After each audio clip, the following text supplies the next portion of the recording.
చిన్నప్పుడు చేపట్టుకుని నేను ఉన్నానని ధైర్యం ఇచ్చారు. ఇప్పుడు అదే కూతురు కష్టమని వస్తే అవమానంగా చూస్తున్నారు.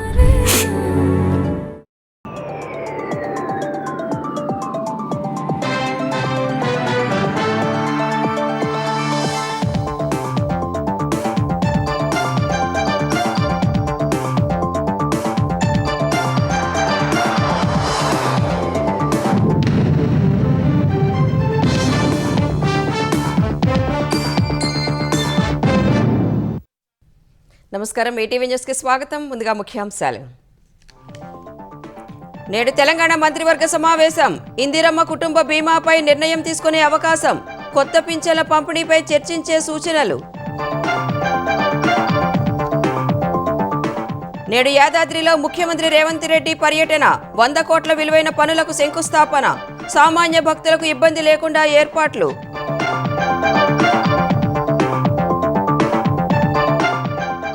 ఏసీబీ అరెస్టు చేసిన మల్కాజ్గిరి డిప్యూటీ కలెక్టర్కు రిమాండ్. ప్రభుత్వ భూములను ప్రైవేటుకి కట్టబెట్టి ఆర్జన. 100 కోట్ల విలువైన ఆస్తుల గుర్తింపు. బీజేపీకి ఈసారి రాజ్యసభ సీటు ఇవ్వలేమన్న చంద్రబాబు. సెప్టెంబర్లో స్థానిక ఎన్నికలు జరిగే అవకాశం. యోగా దినోత్సవంపై నేతలతో చర్చ. గ్రీన్ వాల్ పథకంపై నిర్లక్ష్యం తగదన్న పవన్ కళ్యాణ్. విదేశాల్లో ఎర్రచందనం వెనక్కి రప్పించాలని సూచన. కొత్తగా పర్యాటక పోలీస్ విధానం. తెలుగు రాష్ట్రాల్లో కొనసాగుతున్న ఎండల తీవ్రత. వడదెబ్బతో తెలంగాణలో 34 మంది మృతి. ఏపీలో ప్రాణాలు కోల్పోయిన 21 మంది.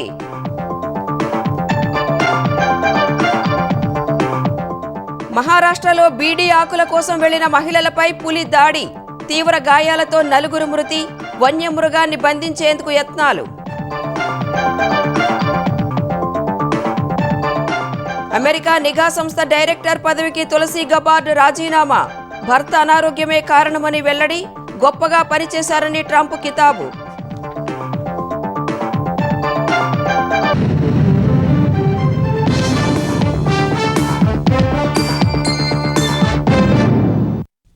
తెలంగాణ రాష్ట్ర ఆవిర్భావ వేడుకల్లో ప్రారంభించనున్న పలు అంశాలపై మంత్రివర్గం నేడు నిర్ణయం తీసుకోనుంది. సచివాలయంలో సాయంత్రం 4 గంటలకు ముఖ్యమంత్రి రేవంత్ రెడ్డి అధ్యక్షతన తెలంగాణ మంత్రివర్గ సమావేశం జరగనుంది. కుటుంబ యజమాని మరణిస్తే 5 లక్షల రూపాయల బీమా పరిహారం అందించే ఇందిరమ్మ కుటుంబ జీవిత బీమా పథకం విధి విధానాలను కేబినెట్ ఖరారు చేయనుంది. జూన్ 2న ఈ పథకాన్ని లాంఛనంగా ప్రారంభించనున్నారు. ఇందిరమ్మ ఇళ్ల పథకం 2వ విడతపై కేబినెట్ చర్చించి పచ్చజెండా ఊపనుంది. జూన్ 2న 2వ విడత ఇందిరమ్మ ఇళ్ల పంపిణీని కొమురంభీం ఆసిఫాబాద్ జిల్లాలో సీఎం ప్రారంభించనున్నారు. సవరించిన భూముల మార్కెట్ విలువలకు కేబినెట్ ఆమోదం తెలపనుంది. కొత్తగా 2 లక్షల ఆసరా పింఛన్లను జూన్ 2 నుంచి ఇచ్చేందుకు ఆమోద ముద్ర వేసే అవకాశం ఉంది. ప్రజాప్రతినిధులు, సివిల్ సర్వీసెస్ అధికారులు, జర్నలిస్టులకు ఇళ్ల స్థలాల కేటాయింపుపై నిర్ణయం తీసుకోనుంది. ప్రైవేటు స్కూళ్లలో ఫీజుల నియంత్రణ, హామ్ రోడ్లు, ధాన్యం సేకరణ, రైతుల ఇబ్బందులు, విపక్షాల విమర్శలపై కేబినెట్ చర్చించనున్నట్లు సమాచారం. యాదగిరిగుట్టలో 100 కోట్ల రూపాయలతో చేపట్టనున్న అభివృద్ధి పనులకు సీఎం రేవంత్ రెడ్డి నేడు శ్రీకారం చుట్టనున్నారు. హైదరాబాద్ నుంచి నేరుగా యాదగిరిగుట్టకు వెళ్లనున్న ముఖ్యమంత్రి తొలుత నరసింహుణ్ణి దర్శించుకోనున్నారు. 43.79 కోట్లతో 15 ఎకరాల విస్తీర్ణంలో నిర్మించనున్న వేద పాఠశాల భవనానికి సీఎం శంకుస్థాపన చేయనున్నారు. కంచి కామకోటి పీఠాధిపతి సమక్షంలో ఈ కార్యక్రమం జరగనుంది. 9.88 కోట్లతో కొండపై నిత్య కళ్యాణం, రంగం మండపం, 1.41 కోట్లతో మెట్ల మార్గానికి పైకప్పు నిర్మాణానికి శంకుస్థాపన చేయనున్నారు. 1.44 కోట్లతో మాడవీధులకు మెట్లు, 43.5 కోట్లతో దీక్షాపురుల మండపం పనులకు సీఎం భూమి పూజ చేయనున్నారు. సీఎం పర్యటన వల్ల సామాన్య భక్తులకు ఇబ్బంది లేకుండా అధికారులు ఏర్పాట్లు చేశారు. బడ్జెట్ అవసరాలకు అనుగుణంగా అదనపు ఆదాయ వనరులను సమకూర్చుకోవడంపై అన్ని శాఖలు దృష్టి సారించాలని అధికారులను తెలంగాణ ఉప ముఖ్యమంత్రి భట్టి విక్రమార్క ఆదేశించారు. సచివాలయంలో భట్టి విక్రమార్క, ఉత్తమ్ కుమార్ రెడ్డి, శ్రీధర్ బాబులతో కూడిన ఆదాయ వనరుల సమీకరణ కేబినెట్ సబ్ కమిటీ సమావేశం జరిగింది.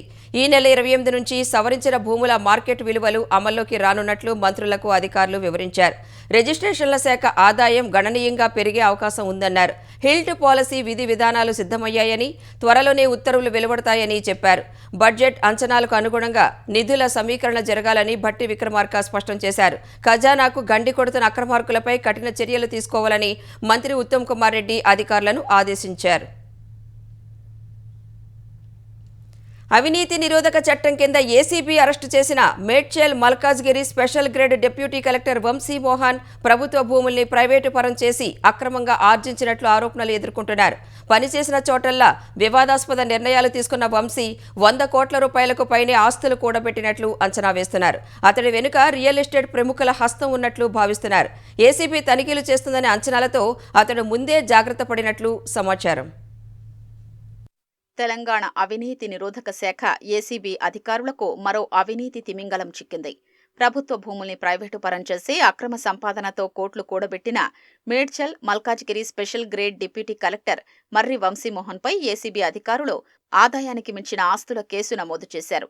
శుక్రవారం ఉదయమే ఏసీబీ బృందాలు హైదరాబాద్ వనస్థలిపురం ఎన్జీఓ కాలనీలోని అతడి ఇల్లు, మేడ్చల్లోని యూఎల్సీ కార్యాలయంతో పాటు సన్నిహితులు, బంధువులు, బినామీదారులకు చెందిన 11 ప్రాంతాల్లో ఏకకాలంలో సోదాలు చేశాయి.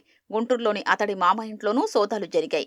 ఈ తనిఖీల్లో 4,46,28,000 విలువైన 19 ఓపెన్ ప్లాట్లు, వనస్థలిపురం ఎన్జీఓ కాలనీలో ఇల్లు, మణికొండలో 1000 చదరపు అడుగుల ఫ్లాట్ గుర్తించారు. హైటెక్ సిటీ ప్రాంతంలోని మజీద్ బండలో 2000 చదరపు అడుగుల ఫ్లాట్ ఉందని వెల్లడైంది. ఇబ్రాహీంపట్నం మండలం నర్రేపల్లిలో 2 ఎకరాల్లో ఫామ్ హౌస్, 2,10,800 నగదు, 20 లక్షల బ్యాంకు బ్యాలెన్సు, 122 గ్రాముల బంగారు ఆభరణాలు, 32 లక్షల విలువైన టయోటా ఇన్నోవా క్రిస్టా, కియా కార్లు గుర్తించారు. మొత్తం సోదాల్లో 6.22 కోట్ల విలువైన ఆస్తుల్ని గుర్తించారు. వీటిలో సుమారు 5.68 కోట్ల విలువైన స్థిరాస్తులే ఉండగా వాటి విలువను రిజిస్ట్రేషన్ వాల్యూ ప్రకారం లెక్కగట్టారు. బహిరంగ మార్కెట్లో వాటి విలువ 100 కోట్ల పైమాటే అని అధికారులు అంచనా వేస్తున్నారు. సోదాల అనంతరం వంశీమోహన్ను అరెస్టు చేసి రిమాండ్కు తరలించారు. వంశీమోహన్ 2019-23 మధ్యకాలంలో శేరిలింగంపల్లి తహసీల్దార్గా పనిచేశాడు. ఈ మండలంలో విలువైన ప్రభుత్వ భూముల్ని ప్రైవేటు వ్యక్తులకు, సంస్థలకు కట్టబెట్టడంలో కీలకంగా వ్యవహరించినట్లు ఆరోపణలు ఉన్నాయి. శేరిలింగంపల్లి, మియాపూర్, గుట్టల బేగంపేట్, మాదాపూర్, ఖానామేడ్, గచ్చిబౌలి, గోపన్పల్లి, హఫీజ్పేట్ తదితర ప్రాంతాల్లోని వేల కోట్ల విలువైన ప్రభుత్వ భూములు వివాదాల్లో ఉండగా ఓవైపు కోర్టు కేసులు నడుస్తుండగానే మరోవైపు ప్రైవేటు వ్యక్తులు ఈ భూముల్లో పాగా వేశారు. ఓ కలెక్టర్తో కలిసి వారికి సహకరించడం ద్వారా వంశీమోహన్ పెద్ద ఎత్తున అయాచిత లబ్ధి పొందినట్లు ఆరోపణలున్నాయి. అబ్దుల్లాపూర్ మెట్ తహసీల్దార్ కార్యాలయంలో ఏసీబీ అధికారులు శుక్రవారం రాత్రి వరకు సోదాలు నిర్వహించారు. సెలవులో ఉన్న అక్కడి తహసీల్దార్ను రప్పించి మరీ రికార్డుల్ని పరిశీలించారు. మండలంలోని పిగ్లీపూర్ గ్రామం సర్వే నంబర్ 17లోని 8 ఎకరాల వివాదాస్పద వ్యవసాయ భూముల లావాదేవీల గురించి ఆరా తీశారు. రికార్డుల్ని స్వాధీనం చేసుకున్నారు. ఆ భూములపై ప్రభుత్వం, ప్రైవేటు వ్యక్తుల మధ్య ఎప్పటినుంచో వివాదం నడుస్తుండగా ఆ భూముల్ని వంశీమోహన్ తెలివిగా కాజేసినట్లు ఆరోపణలున్నాయి. 2023లో ఆ భూముల్ని అతడి మామ విజయభాస్కర్ కొనుగోలు చేసినట్లు ఏసీబీ అధికారులు రికార్డుల్ని స్వాధీనం చేసుకున్నారు. తొలుత తన మామ పేరిట భూముల్ని రిజిస్ట్రేషన్ చేయించిన అతడు అనంతరం స్థిరాస్తి సంస్థకు అప్పగించినట్లు ఏసీబీ అధికారులు భావిస్తున్నారు. అందుకు ప్రతిగా వంశీమోహన్ స్థిరాస్తి సంస్థ ఏర్పాటు చేసిన వెంచర్లో 10 ప్లాట్లను పొందినట్లు వెలువడుతున్న ఆరోపణలపై ఏసీబీ ఆరా తీస్తోంది. ఎప్పటికైనా ఏసీబీ తనపై దృష్టి సారిస్తుందని వంశీమోహన్ ముందే ఊహించినట్లు కనిపిస్తోంది. సోదాల్లో పెద్దగా విలువైన పత్రాలేవీ లభించకపోవడాన్ని బట్టి ఈ విషయం అవగతమవుతోంది. వనస్థలిపురంలో ఉంటున్న ఇంట్లో ఆ ఇంటికి సంబంధించిన పత్రాలు సైతం లేకపోవడాన్ని బట్టి ఏసీబీ అధికారులు ఈ అంచనాకొస్తున్నారు. రాజ్యసభ స్థానాల కోసం టీడీపీలోనే పోటీ తీవ్రంగా ఉందని, ఈసారి బీజేపీకి అవకాశం ఇవ్వలేమని బీజేపీ ఆంధ్రప్రదేశ్ అధ్యక్షుడు మాధవ్కి ముఖ్యమంత్రి చంద్రబాబు స్పష్టం చేసినట్టు తెలిసింది. మాధవ్, బీజేపీ ఏపీ సంఘటన ప్రధాన కార్యదర్శి మధుకర్ నిన్న సాయంత్రం ఉండవల్లిలోని సీఎం క్యాంపు కార్యాలయంలో చంద్రబాబుతో భేటీ అయ్యారు. ఖాళీ అవుతున్న 4 రాజ్యసభ స్థానాల్లో ఒకటి తమ పార్టీకి కేటాయించాలని మాధవ్ కోరగా ఈసారి సాధ్యం కాదని సీఎం చెప్పినట్లు సమాచారం. స్థానిక సంస్థల ఎన్నికల్లో తమ పార్టీకి ఎక్కువ స్థానాలు ఇవ్వాలని మాధవ్ కోరినట్లు తెలిసింది. ప్రామాణికంగా అభ్యర్థులు ఎంపిక చేద్దామని, ఎవరెన్ని స్థానాల్లో పోటీ చేశామన్నది ముఖ్యం కాదని సీఎం చెప్పినట్టు సమాచారం. స్థానిక సంస్థల ఎన్నికలు సెప్టెంబర్లో జరిగే అవకాశం ఉందని చంద్రబాబు చెప్పినట్లు తెలిసింది. అమరావతిలో మాజీ ప్రధాని అటల్ బిహారీ వాజ్పేయి స్మృతి వనానికి నిధుల కేటాయింపుపై చర్చ జరిగింది. ప్రధానిగా మోదీ 12 ఏళ్లు పూర్తి చేసుకున్న సందర్భంగా ఎన్డీఏ ప్రభుత్వం చేసిన అభివృద్ధి, సంక్షేమ కార్యక్రమాల్ని జూన్ 5 నుంచి 21 వరకు ప్రజల్లోకి తీసుకువెళ్లాలని నిర్ణయించారు. జూన్ 21న అంతర్జాతీయ యోగా దినోత్సవాన్ని ఆంధ్రప్రదేశ్లో నిర్వహించడంపై చర్చించారు. ఆరోగ్య సంరక్షణకు సంబంధించిన సంజీవని కార్యక్రమంలో పాల్గొనేందుకు సీఎం చంద్రబాబు నేడు చిత్తూరు జిల్లాలో పర్యటించనున్నారు. ఉదయం అమరావతి నుంచి బయలుదేరనున్న ముఖ్యమంత్రి చిత్తూరు జిల్లా యాదమర్రి మండలం కండ్రిగ గ్రామం చేరుకుంటారు. మధ్యాహ్నం ప్రజావేదికలో పాల్గొంటారు. సంతగేటు ప్రభుత్వ ఆసుపత్రిని సందర్శించి రోగులకు అందుతున్న వైద్య సేవలను తెలుసుకుంటారు. సంతగేటు వద్ద నిర్వహించే తెలుగుదేశం కార్యకర్తల సమావేశానికి హాజరు కానున్నారు. సాయంత్రం తిరిగి అమరావతికి చేరుకుంటారు. అటవీశాఖ అధికారులు గ్రేట్ గ్రీన్ వాల్ వంటి కీలకమైన ప్రాజెక్టు పనులను నిర్దేశిత సమయంలో చేయకపోవడంపై ఉప ముఖ్యమంత్రి పవన్ కళ్యాణ్ ఆగ్రహం వ్యక్తం చేశారు. విధులు నిర్దేశించిన బాధ్యతలపై అలసత్వం వహిస్తే ఉపేక్షించలేమన్నారు. అటవీశాఖపై పవన్ సమీక్ష నిర్వహించారు. ఆంధ్రప్రదేశ్లో 50% పచ్చదనం ఉండాలని స్పష్టం చేశారు. వనజీవి రామయ్య, దుశ్శర్ల సత్యనారాయణ వంటి పర్యావరణ ప్రేమికుల స్ఫూర్తితో అధికారులు పనిచేయాలని సూచించారు. నిబంధనల ప్రకారం ప్రాంగణాల్లో పచ్చదనం పెంచని పరిశ్రమలపై చర్యలు తీసుకోవాలని పవన్ ఆదేశించారు. దట్టమైన అరణ్యాల తరహాలో నగర వనాలను అభివృద్ధి చేయాలని సూచించారు. చైనా, జపాన్, సింగపూర్ వంటి దేశాల్లో కస్టమ్స్ అధికారుల వద్ద ఉన్న ఎర్రచందనాన్ని వెనక్కి తెచ్చే ప్రక్రియ ఎంతవరకు వచ్చిందని ప్రశ్నించారు. అటవీ భూమి ఎంత కబ్జాకు గురైంది, ఎంత వెనక్కి తీసుకున్నాం, ఎవరిపై కేసులు నమోదు చేశారో వెబ్సైట్లో పెట్టాలని సూచించారు. చిత్తూరు జిల్లా మంగళంపేట అడవుల్లో మాజీ మంత్రి పెద్దిరెడ్డి రామచంద్రారెడ్డి, కడప జిల్లాలో సజ్జల కుటుంబం ఆక్రమించిన అటవీ భూముల్ని వెనక్కి తీసుకున్నట్లు ఆయన గుర్తు చేశారు. పర్యాటక ప్రాంతాల్లో సందర్శకుల భద్రత కోసం కొత్తగా పర్యాటక పోలీస్ విధానం తీసుకురానున్నట్లు పవన్ కళ్యాణ్ తెలిపారు. దేశవ్యాప్తంగా ఇంధన ధరలు మరోసారి పెరిగాయి. లీటర్ పెట్రోల్పై 87 పైసలు, లీటర్ డీజిల్పై 91 పైసలను ప్రభుత్వ చమురు రంగ సంస్థలు పెంచాయి. 10 రోజుల వ్యవధిలోనే ఇంధన ధరలను చమురు సంస్థలు 3 సార్లు పెంచాయి. తాజా పెంపుతో దేశ రాజధాని ఢిల్లీలో లీటర్ పెట్రోల్ ధర ₹98.64 నుంచి ₹99.51 చేరుకుంది. లీటర్ డీజిల్ ధర 91.58 నుంచి 92.49కి పెరిగింది.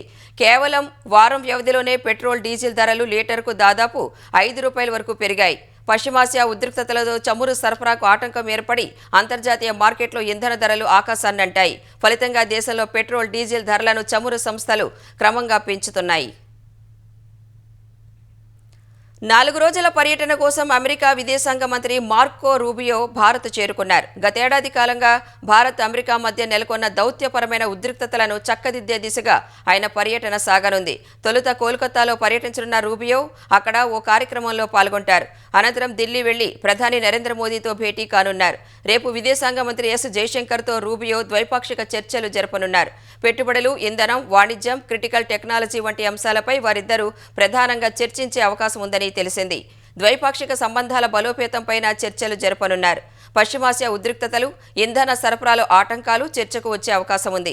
ఈ నెల 25న ఆగ్రా, జైపూర్ నగరాలను సందర్శించనున్న రూబియో 26న ఢిల్లీలో జరిగే క్వాడ్ కూటమి విదేశాంగ మంత్రుల సమావేశంలో పాల్గొంటారు.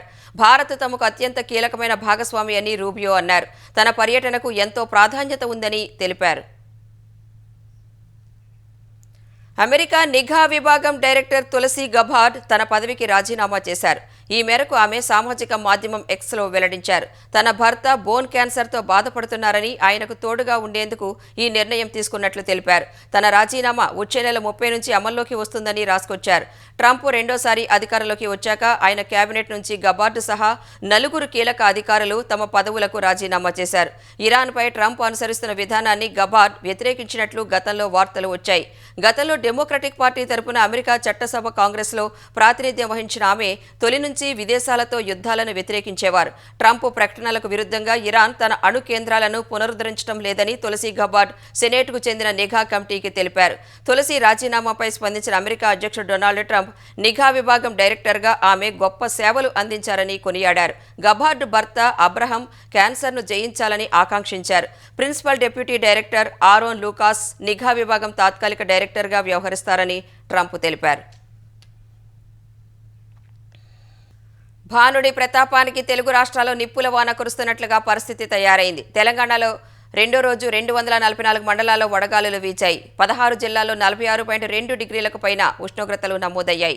తెలంగాణలో వడదెబ్బతో 34 మంది మృతి చెందారు. ఆంధ్రప్రదేశ్లో ఉష్ణోగ్రతలు కొంత తగ్గుముఖం పట్టినప్పటికీ ఉక్కపోత తీవ్రంగా ఉంది. ఏపీలో ఒక్కరోజే 21 మంది మృతి చెందారు. ఉత్తర తెలంగాణ నిప్పుల కొలిమిలా తయారైంది. వరుసగా రెండో రోజు తెలంగాణలో 244 మండలాలు అత్యధిక వేడితో ఉడికిపోయాయి. వడగారులతో జనం అల్లాడిపోయారు. నిన్న ఆసిఫాబాద్ జిల్లా సిర్పూర్ టీలో 46.5 డిగ్రీల ఉష్ణోగ్రత నమోదైంది. మొత్తం 16 జిల్లాల్లో 46.2 నుంచి 46.5 డిగ్రీల మధ్య నమోదైంది. రాత్రిపూట కూడా చల్లబడ్డం లేదు. వడదెబ్బతో తెలంగాణలో 34 మంది మృతి చెందారు. నేడు తెలంగాణలో 18 జిల్లాల్లో అధిక ఉష్ణోగ్రతలు నమోదయ్యే అవకాశాలు ఉన్నాయని వాతావరణ విభాగం పేర్కొంది. ఈ జిల్లాలకు రెడ్ అలర్ట్ జారీ చేసింది. ఆదిలాబాద్, ఆసిఫాబాద్, మంచిర్యాల, నిర్మల్, నిజామాబాద్, జగిత్యాల, రాజన్న సిరిసిల్ల, కరీంనగర్, పెద్దపల్లి, జయశంకర్ భూపాలపల్లి, ములుగు, భద్రాద్రి కొత్తగూడెం, ఖమ్మం, నల్గొండ, సూర్యాపేట, మహబూబాబాద్, వరంగల్, హనుమకొండ జిల్లాల ప్రజలు అప్రమత్తంగా ఉండాలని వాతావరణ శాఖ హెచ్చరించింది. ఆదివారం 7 జిల్లాలు, సోమవారం 10 జిల్లాలు, మంగళవారం 7 జిల్లాల్లో వడగాలులు వీస్తాయని ఐఎండీ హెచ్చరించింది. ఆంధ్రప్రదేశ్లో నిన్న ఉష్ణోగ్రత 4 డిగ్రీలు తగ్గింది. అయితే 67 మండలాల్లో 42 డిగ్రీలకు పైగా ఉష్ణోగ్రత నమోదైంది. ఉక్కపోతతో ప్రజలు తీవ్ర ఇబ్బందులు పడ్డారు. తణుకులో నిన్న 44.8 డిగ్రీల గరిష్ట ఉష్ణోగ్రత నమోదైంది. 15 జిల్లాల పరిధిలోని 67 మండలాల్లో 42 డిగ్రీలకు పైగా ఉష్ణోగ్రతలు నమోదయ్యాయి. వడదెబ్బ ప్రభావంతో నిన్న ఒక్కరోజే ఆంధ్రప్రదేశ్లో 21 మంది మరణించారు. విజయవాడలోనే 10 మంది మృతి చెందారు. వీరిలో 2 మృతదేహాలు సాధారణ పౌరులవి కావడంతో వాటిని గుర్తించారు. మిగిలిన 8 మంది గుర్తు తెలియని యాచకులని భావిస్తున్నారు.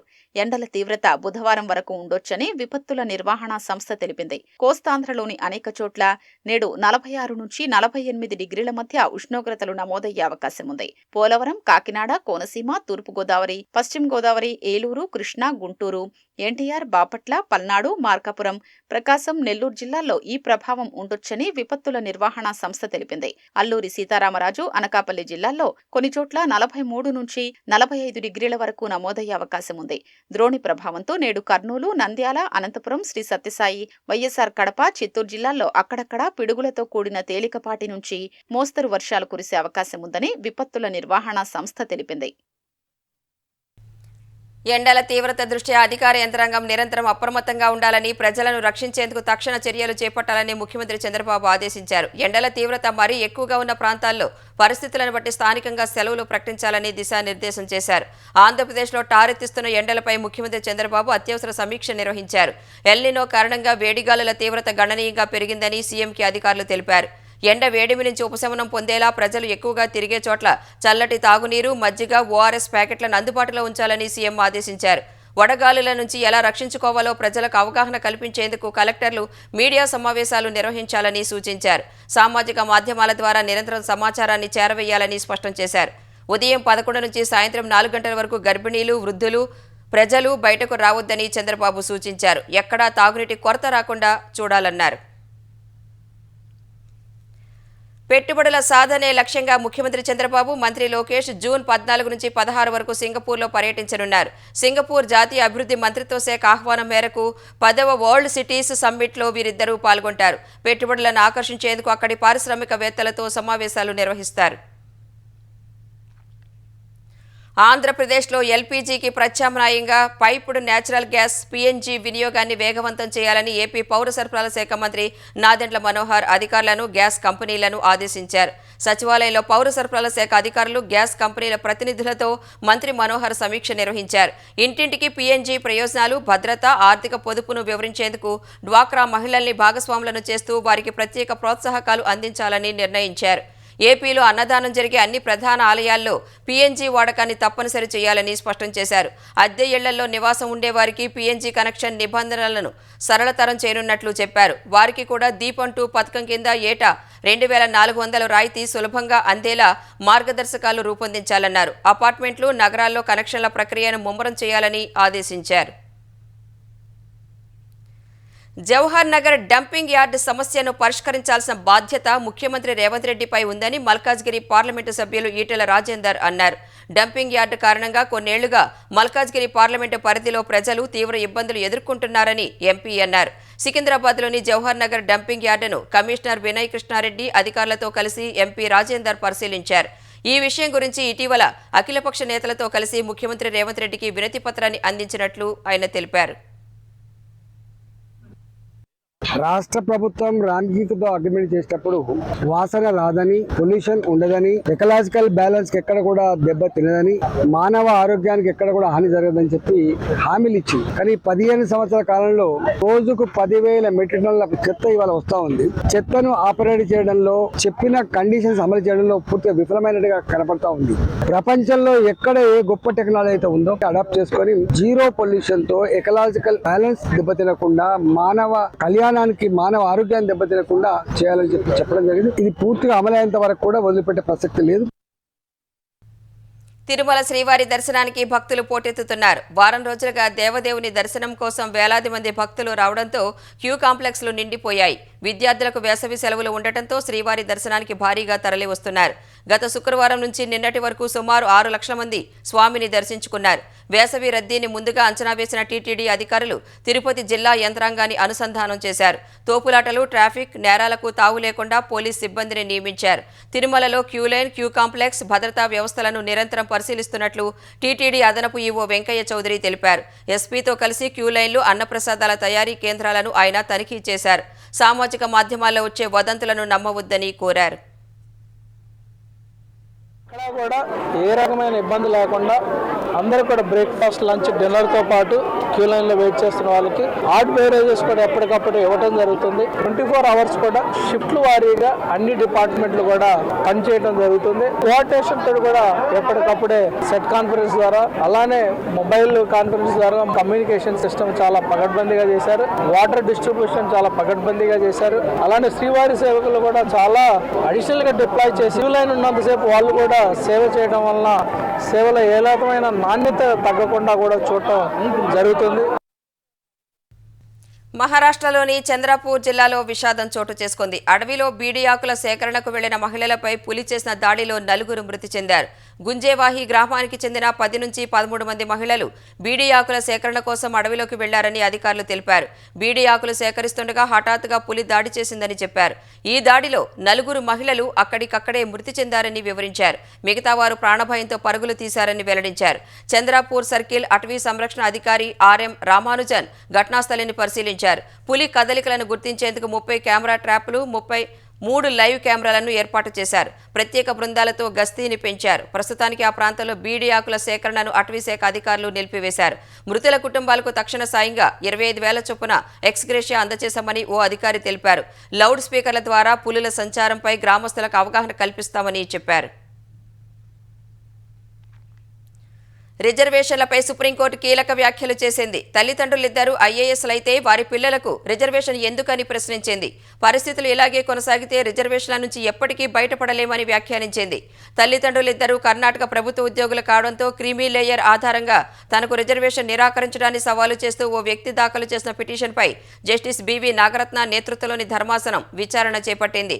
రిజర్వేషన్ ద్వారా తల్లిదండ్రులు చదువుకొని మంచి ఉద్యోగాలు చేస్తుండగా వారి పిల్లలు కూడా మళ్లీ రిజర్వేషన్ కోరుతున్నారని జస్టిస్ బివి నాగరత్న తెలిపారు. దీని నుంచి వారు బయటపడాలని సూచించారు. రిజర్వేషన్లతో లబ్ధి పొందిన తల్లిదండ్రులు ఒక స్థాయికి వచ్చాక పిల్లలకు రిజర్వేషన్లు మినహాయించడాన్ని ప్రశ్నిస్తే ఎలా అని జస్టిస్ బివి నాగరత్న ప్రశ్నించారు. ఓబీసీ వర్గానికి చెందిన ఓ అభ్యర్థి కర్ణాటక పవర్ ట్రాన్స్మిషన్ కార్పొరేషన్ లిమిటెడ్లో అసిస్టెంట్ ఇంజనీర్ ఉద్యోగానికి ఎంపికయ్యాడు. అయితే కుటుంబ వార్షిక ఆదాయం 19.48 లక్షలుగా ఉండటంతో క్రీమీ లేయర్ పరిధిని అధిగమించారంటూ అధికారులు అతడి కుల చెల్లుబాటు ధ్రువపత్రాన్ని నిరాకరించారు. దీంతో అతడు కర్ణాటక హైకోర్టును ఆశ్రయించాడు. అక్కడ వ్యతిరేక తీర్పు రావడంతో సుప్రీంకోర్టును ఆశ్రయించాడు. 2025-26 ఆర్థిక సంవత్సరానికి సంబంధించి కేంద్ర ప్రభుత్వానికి 2.87 లక్షల కోట్ల రూపాయలను డివిడెండ్ రూపంలో అందించనున్నట్లు ఆర్బీఐ తెలిపింది. దేశీయ, అంతర్జాతీయ ఆర్థిక పరిస్థితులు, భయాందోళనల ముప్పును సమీక్షించి ఈ నిర్ణయం తీసుకున్నట్లు వెల్లడించింది. 2024-25లో కేంద్ర ప్రభుత్వానికి 2.69 లక్షల కోట్లను ఆర్బీఐ డివిడెండ్ రూపంలో అందించింది. పశ్చిమాసియా సంక్షోభంతో ఇంధన దిగుమతుల బిల్లు పెరగడం, ఖజానాకు ఆదాయం తగ్గుతున్న తరుణంలో ఆర్బీఐ అందిస్తున్న రికార్డు స్థాయి డివిడెండ్ ప్రభుత్వానికి ఆర్థిక పరంగా ఊతమివ్వనుంది. Reserve bank governor Sanjay Malhotra నేతృత్వంలో సెంట్రల్ బోర్డు డైరెక్టర్ల సమావేశం జరిగింది.